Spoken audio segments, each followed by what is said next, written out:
आकाशी चंद्र चांदण्या तोडून मी का आणल्या, मनाचा पाळणा करू बांधून घे जरा झुला, डोळ्यात तूच साजणी सुखाचा स्पर्श तू नामा, तुझ्या विना उरेन अर्थ जीवना,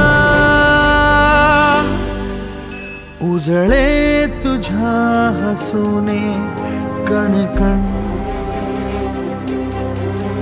अन चंद्र हे हातीचे काकण.